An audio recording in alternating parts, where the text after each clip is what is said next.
प्रश्नावली 17.10 का पहला प्रश्न है, अनंत गुणोत्तर श्रेणी का योगफल ज्ञात कीजिए। इसके अंदर कुछ प्रश्न दिए हुए हैं। टोटल 9 से 10 प्रश्न है, 10 प्रश्न है इसमें। तो पहला प्रश्न देख लेते हैं। देखो पहला प्रश्न क्या है, 1 माइनस 1/3 प्लस 1/9 माइनस 1 कितना दिया है, 27 दिया, फिर प्लस, फिर इसी तरीके से ये प्रक्रिया चलते रहेगा और कहाँ तक जाएगा, इन्फिनिटिव अनंत तक, है ना, अनंत तक। तो ये अनंत तक जाएगा, इसका मतलब क्या है, ये कभी खत्म नहीं होगा। तो इसके लिए भी जो सूत्र होगा ना वो अलग रहेगा, ठीक है। अभीष्ट योगफल का जो सूत्र होता था उस सूत्र से थोड़ा सा क्या होगा, यहाँ पे जो सूत्र है ये चेंज हो जाएगा क्योंकि इन्फिनिटिव लग जाएगा। तो इन्फिनिटिव के लिए निकालेंगे ना, तो जो इन्फिनिटिव है इसके लिए जो हम सूत्र उपयोग करेंगे, ठीक है, यहाँ पे मैं बता देता हूँ, एस इन्फिनिटिव लिखाएगा ना। तो इन्फिनिटिव के लिए जो हम सूत्र उपयोग करेंगे उस सूत्र को हम इस प्रकार से लिखेंगे, ठीक है, A/1 R, ठीक है, ये रहेगा सूत्र। तो इस सूत्र का उपयोग करके क्या करेंगे, प्रश्नों को हल करेंगे। तो जो हमारे पास श्रेणी है, ठीक है, गुणोत्तर श्रेणी, चलो मैं लिख लेता हूँ यहाँ पे, जो गुणोत्तर श्रेणी है, तो गुणोत्तर श्रेणी है तो 1 माइनस 1/3, फिर प्लस 1/9, फिर माइनस 1/27, फिर प्लस, फिर इसी तरीके से ये प्रक्रिया इन्फिनिटी तक चलता रहेगा, ठीक है। कहाँ तक चलता रहेगा, इन्फिनिटी तक, अनंत तक के, ठीक है। तो ये जो है ये क्या है, ये पहला पद है ना, पहला पद, तो इसे हम क्या कहते हैं, ए का मान कहते हैं, ठीक है। और आर का मान कैसे निकालते हो, पीछे वाले पद में आगे वाले पद को क्या करते हो, आगे वाले पद को आगे वाले पद से भाग देते थे, है ना, तो भाग दे देंगे। तो यहाँ पे माइनस 1/3 है और भाग किससे दे रहे हैं, 1 से, तो सेम टू सेम मान आएगा, तो माइनस 1/3 हमें क्या होगा, प्राप्त होगा। तो आर का मान कितना आ गया, माइनस 1/3। अब इस मान को कहाँ पे रखेंगे, ये जो ए का मान है और जो ये आर का मान है, ठीक है, दोनों को कहाँ पे रखेंगे, इस सूत्र में रख देंगे। तो रख दो, तो ये हो गया एस इन्फिनिटिव, ए की जगह में कितना रखेंगे, 1, तो ये 1 आ गया। फिर 1 माइनस आर की जगह में फिर माइनस, देखो माइनस 1/3, ठीक है, इसे कोष्ठक के अंदर में लिख लेंगे। फिर 1, फिर देखो माइनस माइनस क्या हो जाएगा, प्लस हो जाएगा, तो 1 प्लस 1/3 हो जाएगा, ठीक है।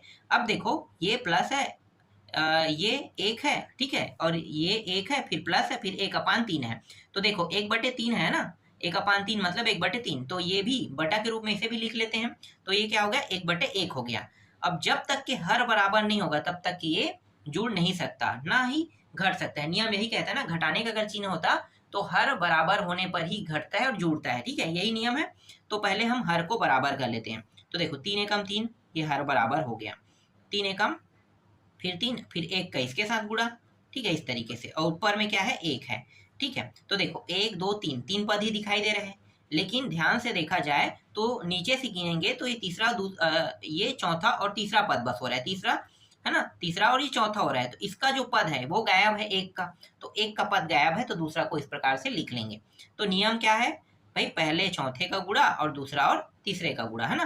तो पहला चौथा, तो देखो पहला और चौथा, तो ये 3 एकम 3 हो जाएगा, इन दोनों को जोड़ दो, 3 एक 4, है ना, 4 हो जाएगा। तो 4 जो है, 4 करने के बाद गुणा कर दोगे, 4 एकम 4 आ जाएगा। तो ये जो योगफल का मतलब, ये जो योगफल है अनंत तक के जो योगफल है ना, गुणोत्तर श्रेणी का अनंत योगफल का जो मान होगा वो कितना होगा, 3/4 होगा, ठीक है। इसी को हम क्या कहते हैं, अभिष्ट योगफल कहते हैं। तो इस तरीके से ये रहा इसका उत्तर, ठीक। इसके बाद देखो दूसरा प्रश्न, दूसरा प्रश्न है, कर्णी 3 दिया हुआ है, फिर प्लस 1/कर्णी 3, फिर प्लस, फिर 1, फिर 3 कर्णी 3 दिया हुआ है, फिर प्लस, फिर ये भी अनंत तक के जाएगा। ये जो है ये ए का मान हो जाएगा, है ना, पहले पद का मान।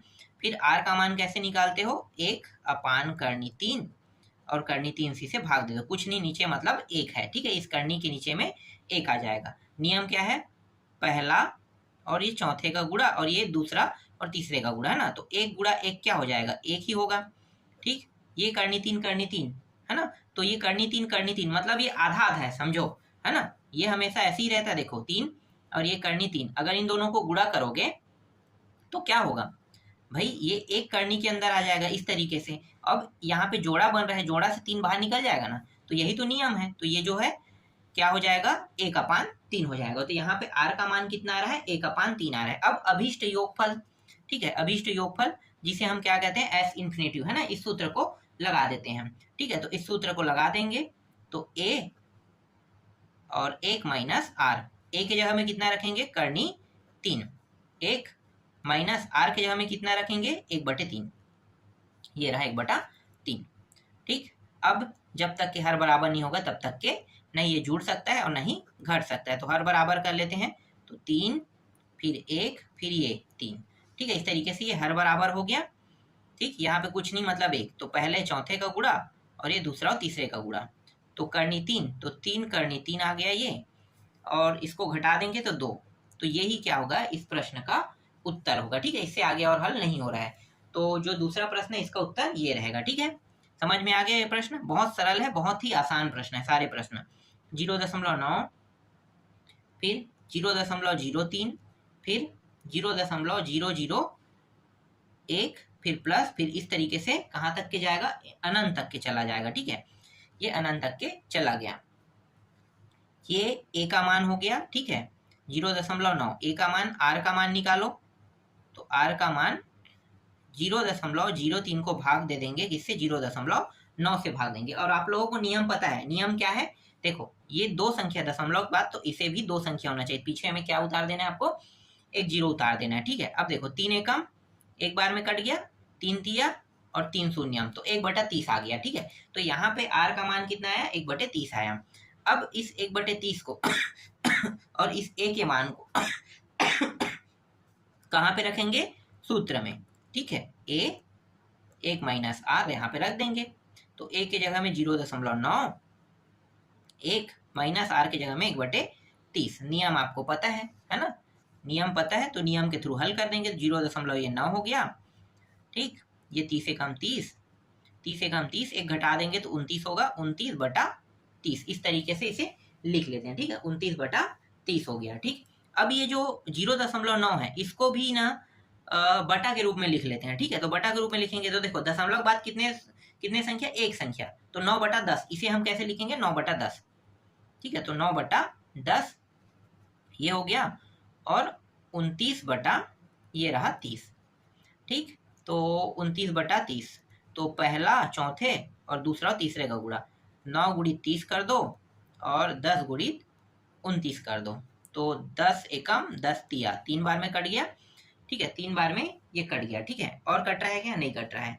ठीक है, तो गुणा कर देते हैं, तो 9 तिया 27 और ये 29, तो ये रहा आपका तीसरे प्रश्न का उत्तर। देखो कितना सरल सरल प्रश्न है ना, इसमें बहुत सारे प्रश्न हैं। अब सबको बताते रहूंगा तो समय वेस्ट होते जाएगा ना। आपको 3 तक के प्रश्न मैंने तो बता दिया। ठीक है, जो सेम रहेगा उसको छोड़ देंगे, जो थोड़ा कठिन लगेगा ना उसको ही बस मैं अब बताऊंगा। ठीक, तो यहाँ पे चौथा प्रश्न को भी देख लेते हैं हम।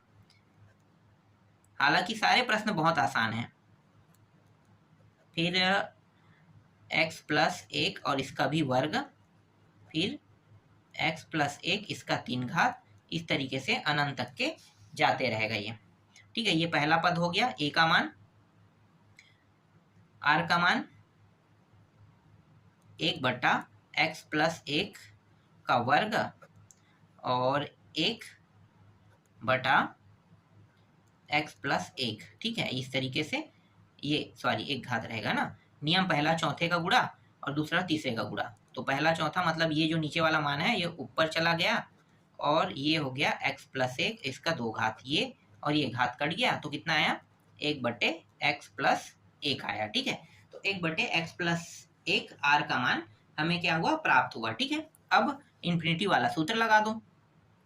देखो कितना आसान प्रश्न है, इन्फिनिटी वाला सूत्र लगा दो, a 1 माइनस आर, ए के जगह में x+1/x+1 रखेंगे, फिर 1 माइनस और r के जगह में भी सेम मान आएगा x+1। ठीक है, इसे बराबर करेंगे, तो नियम आपको पता है, इसका इसके साथ गुणा हो जाएगा, है ना। तो पहले ऊपर वालों को लिख लेते हैं, ये रहा। ठीक, इसका गुणा इसके साथ, तो ये ये हो जाएगा x+1 - 1। ठीक है, और ये x+1 हो जाएगा। तो देखो दूसरा और सीधा चौथा को कटा दो। ठीक है, दूसरा और चौथा को कटा दो, तो यहाँ पे बचा क्या, ये और 1 कट गया, तो 1/x बच रहा है ना, कितना आ रहा है 1/x। तो यही क्या है, इस प्रश्न का उत्तर है। तो यहाँ पे मैं लिख लेता हूँ 1/x, ये क्या है, हमारे प्रश्न का उत्तर है। ज्यादा लंबा चौड़ा इसको हल नहीं करेंगे, बस जितने में हल आ रहा है, जितने में इसका हल नहीं कर रहा है उतने ही में हम क्या करेंगे, इसे कंप्लीट कर देंगे। ठीक है, अगला देखो, 5वां प्रश्न, 2/3 4/9 प्लस 8/27। ठीक है, ये प्रश्न आपसे बन जाएगा, तो इसको बना के देखना। इसको मैं छोड़ रहा हूँ। ठीक है, 5वां प्रश्न। 6वां देखते हैं। जो प्रश्न कठिन रहेगा बस उसी को मैं आपको बताऊंगा। फिर 1 7 का घात 3, फिर 2 7 का घात 4, इस तरीके से ये कहाँ तक के चला जाएगा, अनंत तक के चला जाएगा। ठीक है, ये 7वां प्रश्न है। देखो 7वां प्रश्न अब थोड़ा सा अलग तरीके से बनेगा, है ना। बनने का कारण भी मैं बता देता हूँ। देखो यहाँ पे 1 है ना, इसके बाद 2, फिर 1 है, फिर 2। तो हम क्या करेंगे, हम यहाँ पे ना ये जो एक एक घात वाले पहले इसको अलग करेंगे। ठीक है, एक एक घात मतलब एक एक घात नहीं, इसे हम कहेंगे विषम संख्या वाला। देखो, और ऊपर में जो है ना अंश में एक एक दिया है, उसको अलग कर लेते हैं। ठीक है, तो 1/7, फिर अगला पद क्या होगा, 1/7 का 3 घात, फिर अगला आगे बढ़ेंगे तो 1/7 का 5 घात, ऐसे ही जाएगा, फिर आगे इन्फिनिटी तक जाएगा। ठीक है, फिर प्लस लगा देंगे क्योंकि ये सभी के सभी प्लस में है। फिर अंश में जो 2 दिया है, देखो इसको ले लेते हैं।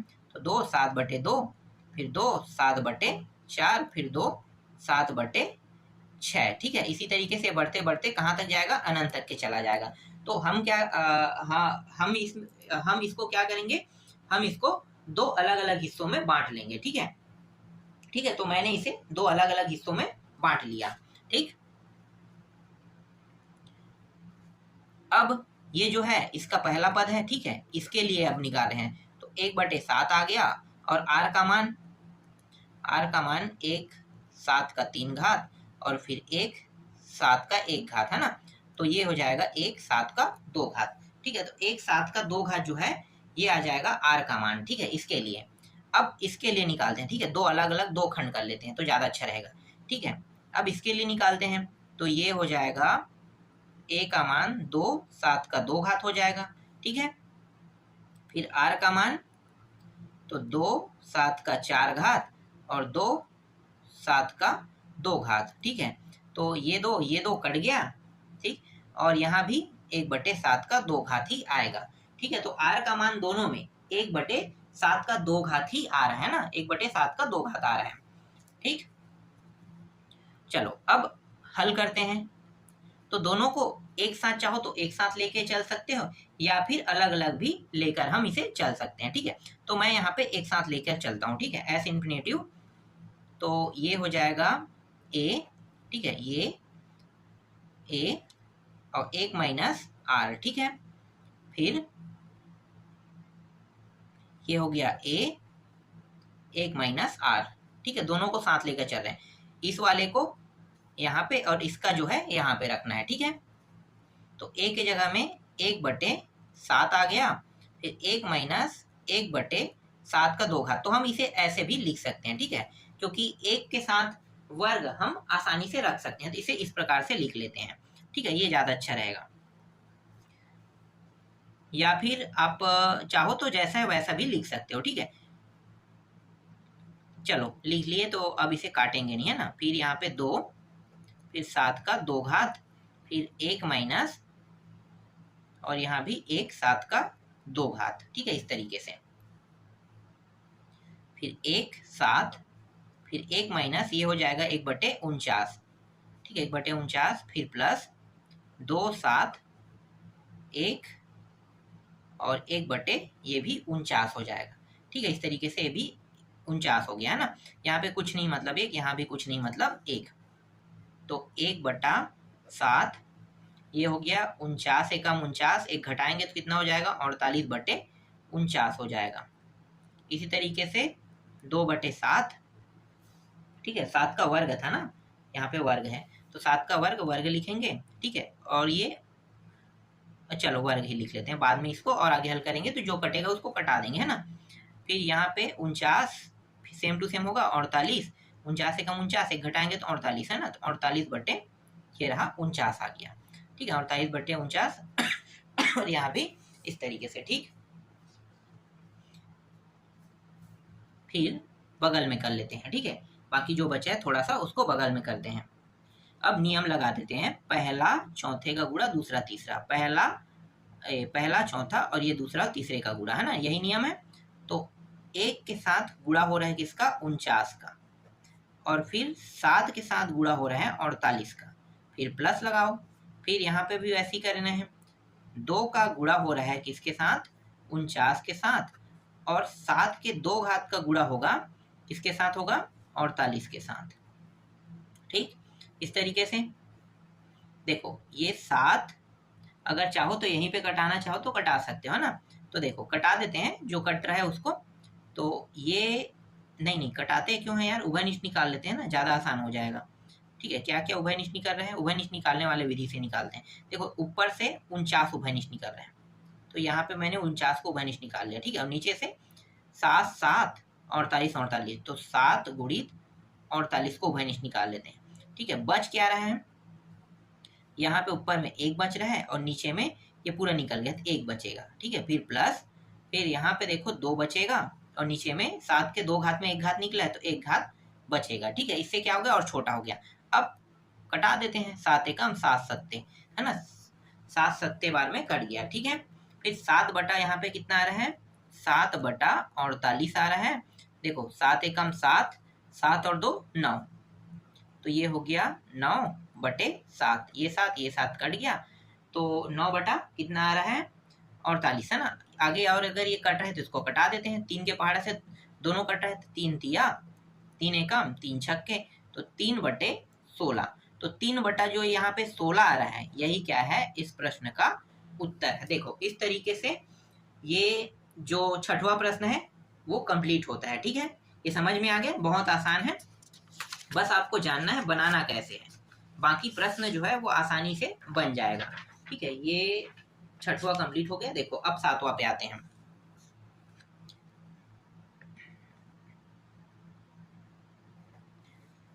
2/5 दिया हुआ है, फिर 3/5 का 2 घात दिया है, फिर 2/5 का 3 घात दिया है, फिर 2/5 का 4 घात। इसी तरीके से कहाँ तक जाएगा, इन्फिनिटी तक। अब बताओ ये बनेगा कि नहीं, बन जाएगा ना, ये पहला हो जाएगा आपका, ठीक है। ये देखो 2 2 2 यहाँ पे 3 है, ठीक है, ये 2 और 2 वाला दिया है ना, जितना भी ऊपर में 2 दिया रहेगा उसको आपको अलग करना है और 3 3 वाले को अलग करना है। फिर जैसे मैंने अभी 6वां को हल किया, सेम टू सेम हल करोगे तो उत्तर आ जाएगा। तो इसको बनाने की जरूरत नहीं है, ठीक है, ये बना के देखना। ज़्यादा प्रश्न इसमें बहुत ज़्यादा प्रश्न है, इसलिए मैं सभी प्रश्नों को बना के नहीं बता सकता। एक बार अगर आपको ये समझ में आ जाए ना तो आसानी से सारे प्रश्न आसानी से बना लोगे। फिर 1/2 का घात 4, फिर 1/2 का घात 2, फिर 1/2 का घात 6, ठीक है। इस तरीके से है, और ये कहाँ तक जाएगा, अनंत तक के जाएगा। देखो अब इसमें आपको देखना क्या है, देखो ये 1 है, ठीक है, 1 के बाद यहाँ पे 2 आया है, 2 के बाद 2 का घात कितना है, 2 आया है, ध्यान देना। ये पहला, ये इस तरीके से। अब देखो अंश सभी का अंश क्या है, 1 है ना, अंश 1 है, लेकिन हर को देखो, हर में थोड़ा सा क्या है, बदलाव है, थोड़ा सा बदलाव है। तो 1 के बाद 1/2 आया है ना, फिर 1 के बाद 2 का 2 घात, मतलब ध्यान से देखा जाए तो 1 के बाद 1/2, 1 के बाद 1/4, है ना। इसके बाद क्या होगा, 4 के बाद फिर आगे बढ़ते जाएगा तो ये कितना हो जाएगा भाई, 4 घात हो जाएगा, 8 आ जाएगा, है ना। इस तरीके से बदलते रहेगा ये। तो आपको समझ में आ गया कि ये एक खंड बन जाएगा और ये दूसरा खंड बन जाएगा, ठीक है, 2 का 6 घात वाला, 2 का 2 घात, 2 का 4 घात, 2 का 6 घात, ये क्या हो जाएगा, ये दूसरा आपका खंड बन जाएगा, ठीक है। तो 2 खंड अलग अलग हो गए। अब जब दोनों खंड हो जाएगा तो आप आसानी से ए और आर के मान दोनों खंडों से निकाल सकते हो। निकालने के बाद हल करना, उत्तर आ जाएगा। तो ये भी प्रश्न बन जाएगा, इसको भी मैं छोड़ देता हूँ। फिर 9वां पे आते हैं, 4/7, 5, 7 का 2 घात, फिर 4, 7 का 3 घात, फिर 5, 7 का 4 घात, ठीक है। ये रहा इन्फिनिटी तक के, ठीक है, इन्फिनिटी तक हो गया। तो देखो ये प्रश्न भी आपसे अब बन जाएगा भाई। यहाँ पे देखो 4 4 दिया है ना, तो आसानी से आपको पता चल गया कि ये पहला होगा और ये दूसरा खंड हो जाएगा। दो खंड अलग से आपको कर लेना है, ठीक है। सबसे पहले आपको ए का मान निकालना है, फिर आर का मान निकालना है, फिर दोनों खंडों को क्या करना है, जोड़ देना है ना। दोनों खंडों को एक में ले लेना है और एक में लेने के बाद इसको हल करना, आ जाएगा, ठीक है, उत्तर। अंत में इसका उत्तर आसानी से निकल जाएगा, ठीक है।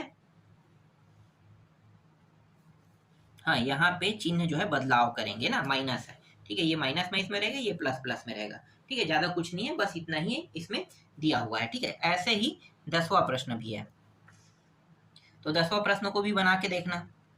2/3, 3/3 का 2 घात, फिर 2/3 का 3 घात, फिर 3/3 का 4 घात। इस तरीके से ये बढ़ते रहेगा और कहाँ तक जाएगा, इन्फिनिटी तक जाएगा, ठीक है। तो ये भी प्रश्न बन जाएगा। देखो, 2 वाले को एक अलग खंड करना और इसको भी अलग खंड करना, सेम टू सेम छठवा की तरह ही ये भी बनेगा, ठीक है। देखो अब दूसरा प्रश्न, सिद्ध कीजिए कि, और दूसरा का पहला प्रश्न है 3, फिर इंटू दिया है 3 का 3 1/2 है ना, 3 का घात 1/2, 3 का घात 1/4, 3 का घात 1/8 दिया, इससे इन्फिनिटी तक जाएगा, फिर बराबर 9 दिया हुआ है, ठीक है। तो इसको कैसे हल करेंगे, तो चलो इसको हल करते हैं। तो देखो, ये सभी के सभी 3 के फॉर्म में है ना, 3 के फॉर्म में, मतलब 3 × 3 × 3 दिया, इसके घात जो है अलग अलग है। तो क्या हो गए, घात जो है अगर मान से देखो यहाँ पे जो मान है वो सेम टू सेम हो तो घात क्या होता है, जुड़ जाता है। तो एक बार बस लिखेंगे 3, इसका एक घात है 1 प्लस, फिर इसका 1/2, फिर इसका 1/4, फिर इसका 1/8, सभी के सभी के घात क्या होंगे, जुड़ जाएंगे, ठीक है। इस तरीके से हमने क्या किया, जोड़ दिया, ठीक है, जोड़ दिया, और ये भी इस तरीके से इन्फिनिटी तक जाएगा, ठीक। फिर यहाँ पे देखो, ये जो 9 है, इसको भी 3 का 2 घात इस तरीके से लिख सकते हैं, बिल्कुल लिख सकते हैं, ठीक है। अब देखो, यहाँ भी 3, यहाँ भी 3, ठीक है, दोनों साइड में 3 3 दिया हुआ है। तो क्या होगा, 3 और 3 कट गया, तो मान क्या बचेगा, ऊपर वाला जो घात है सिर्फ वही बचेगा ना, 1/2, फिर 1/4, फिर 1/8, इस तरीके से अनंत तक के जाएगा। फिर यहाँ पे 2 बचेगा, ठीक है। अब क्या करने वाले हैं, ये जो लेफ्ट हैंड साइड है, ठीक है, इसको लेकर चलेंगे, और राइट हैंड साइड हम लोग क्या करेंगे, राइट हैंड साइड क्या करेंगे, राइट हैंड साइड सिद्ध करेंगे, ठीक है। लेफ्ट हैंड साइड को लेकर चलेंगे, राइट हैंड साइड 2 आ रहा है कि नहीं आ रहा है, ये चेक करते हैं। चलो, तो हल करो। तो देखो, ए का मान 1 हो जाएगा, आर का मान देखो 1/2, तो 1/2 का 1/2 रहे, क्योंकि 1 से भाग देने पर यही मान आएगा ना। फिर S infinity a 1 minus r, 1 minus r की जगह में 1/2, तो 1, फिर 2 माइनस 1, फिर ये रहा 2, तो ये ऊपर चला जाएगा, 2 एकम 2, ये घट के 1 आ जाएगा ना। तो सिर्फ मान कितना आएगा, 2। तो देखो, 2 हमें लाना था, राइट हैंड साइड क्या हुआ, सिद्ध हुआ, ठीक है, राइट हैंड साइड क्या हुआ, सिद्ध हुआ। इस तरीके से 2 आ गया, ठीक।